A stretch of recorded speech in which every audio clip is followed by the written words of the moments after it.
The Cathedral of Light, a name that evokes grandeur, spirituality, even peace. Yet it describes one of the most chillingly effective pieces of propaganda machinery devised by the Nazi regime. From 1933 onwards, the Nuremberg rallies featured this breathtaking spectacle, a manipulation of light and shadow designed to overwhelm the senses and instill awe in the assembled masses. 130 anti-aircraft searchlights, placed at 12-meter intervals, aimed skyward, creating vertical bars of light that encased the audience.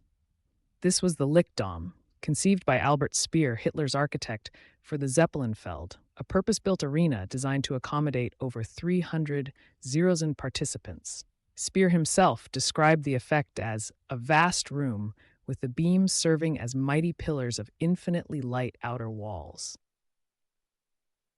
Sir Neville Henderson, the British ambassador to Germany, likened it to being in a cathedral of ice. Capturing the chilling beauty of the spectacle, American journalist William L. Shirer, present in Berlin in 1934, noted how Hitler understood the power of spectacle, restoring pageantry and color and mysticism to the drab lives of 20th century Germans. This was not mere aesthetics. This was psychological manipulation on a grand scale. The sheer number of searchlights employed was staggering. They represented a significant portion of Germany's strategic reserve, a fact that caused considerable friction with Luftwaffe commander Hermann Göring. Hitler, however, overrode Göring's concerns, suggesting the display served as a potent piece of disinformation, leading other nations to believe Germany possessed an overabundance of such equipment. This act of calculated deception speaks volumes about the regime's strategic thinking, even within the realm of propaganda. The technical specifications of these searchlights are equally impressive. The Flak Searchlight 34 and 37 models, developed in the late 1930s, utilized 150-centimeter diameter parabolic glass reflectors, producing an output of 990 million candelas. Powered by a 24-kilowatt generator connected by a 200-meter cable, each searchlight had a detection range of approximately 8 kilometers for targets at altitudes of 400 to 500 meters. A crew of 7 was required to operate each unit, highlighting the immense logistical undertaking involved in creating the Cathedral of Light. This iconic display wasn't confined to live audiences. The 1937 Nazi propaganda film Festliches Nuremberg documented the spectacle, further disseminating its powerful imagery. Historian Kathleen James Chakraborty has argued that the Lichtdom, not the military parades or political speeches, was the single most dramatic moment of the Nazi Party rallies. These towering beams of light, reaching towards the heavens, served to deify Hitler, transforming him into a messianic figure at the center of this meticulously orchestrated theatrical production. When war broke out, these same searchlights, once instruments of propaganda, became tools of war, illuminating Allied bombers for the flak guns below. A chilling reminder of the duality of technology and the perversion of artistry in the service of a totalitarian regime. The impact of the Cathedral of Light extended beyond the immediate spectacle. These rallies were meticulously documented, photographed, and filmed, with the imagery disseminated through various propaganda channels. The stark, powerful visuals of the Lichtdom became synonymous with the Nazi Party, a symbol of their strength, unity, and purported divine mandate. The repetitive use of this imagery, coupled with the emotional experience of witnessing the spectacle firsthand, contributed significantly to the cult of personality surrounding Hitler and the consolidation of Nazi power. Consider the sheer scale of the undertaking. The Zeppelinfeld, the location of these rallies, was a testament to the regime's commitment to these displays of power. Constructed specifically for the Nazi Party rallies, it could hold over 300,000 people. Imagine the logistical coordination required to assemble and control such a vast crowd, to illuminate them with this breathtaking display of light, and to orchestrate every aspect of the event to maximize its emotional impact. The duality of the searchlights themselves is a poignant reflection of the Nazi regime's approach.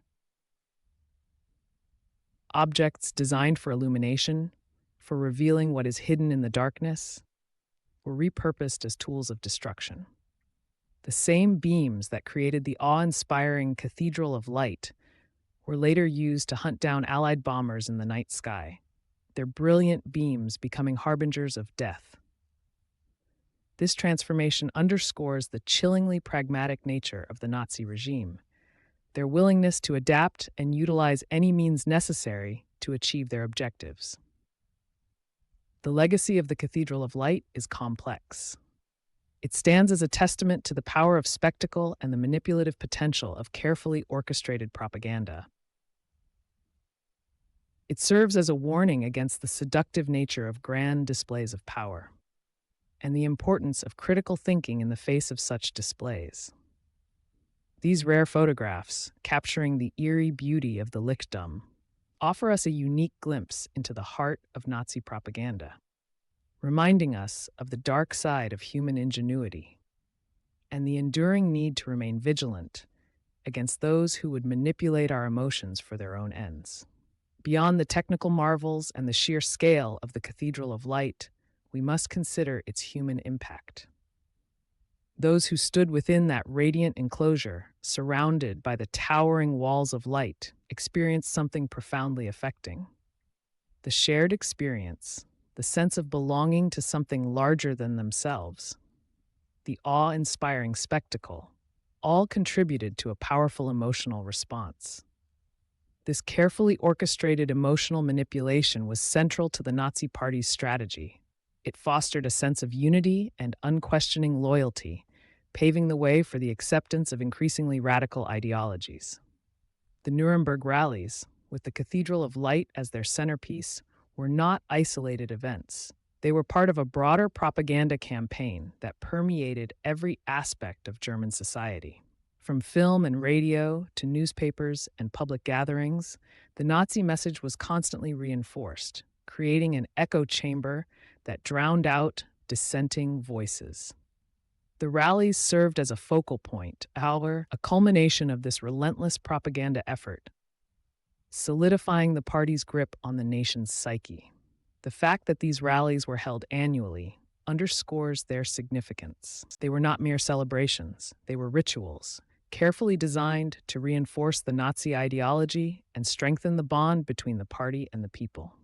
The repetition of these rituals, year after year, normalized the party's increasingly extreme rhetoric and policies, making them seem not only acceptable but inevitable. It's essential to remember that the individuals who attended these rallies were not simply passive recipients of propaganda. They were active participants, drawn by a complex mix of motivations. Some were fervent believers in the Nazi ideology, while others were simply swept up in the collective fervor of the moment. Still others may have attended out of a sense of obligation or fear. Understanding these diverse motivations is crucial to comprehending the complex dynamics of the Nazi era. The Cathedral of Light, with its mesmerizing beauty and chilling implications, serves as a powerful reminder of the seductive nature of propaganda and the dangers of unchecked power. By studying these events, by examining the rare photographs that capture their essence, we gain valuable insights into the dark chapters of human history and the ongoing need to guard against the forces of extremism and manipulation.